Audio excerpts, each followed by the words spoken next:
Maître Jeannot Lopembe initie une action en justice contre l'ancien président de la centrale électorale, Corneille Nangaa, à travers une requête d'information au parquet général près la cour d'appel de Kinshasa-Gombe en rapport avec sa tribune rendue publique sur le processus électoral de 2016 ainsi que celui en cours avec la nouvelle équipe de Denis Kadima. Mon motivation est patriotique et citoyenne.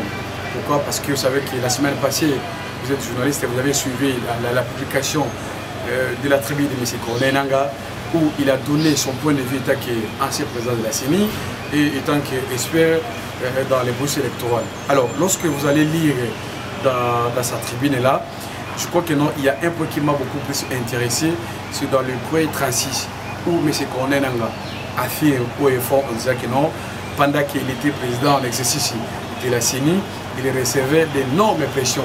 Et il y a eu plusieurs genres de pressions, notamment les pressions des diplomates qui sont dans notre pays ici. En dehors des diplomates, il y avait même des pressions des agents des services de renseignement. Et il a même affirmé, on disait que non, pour terminer, il dit qu'il y avait des pressions des hauts gradés de la République au sein de l'armée. Donc ce sont des généraux qui faisaient tellement la pression à Corneille Nangaa, de tel point que non, si on n'organisait pas les élections, tous ces généraux-là pourraient profiter, créer d'abord les chaos et faire éventuellement les coups d'État. Alors moi, étant que Congolais, on lisait cette tribune-là, je me suis touché d'abord, interpellé. Je me dis, écoutez, le 2023 pointe déjà à l'horizon. Et que ce genre de déclarations faites par un ancien président de la CENI, ça ne peut pas passer inaperçu.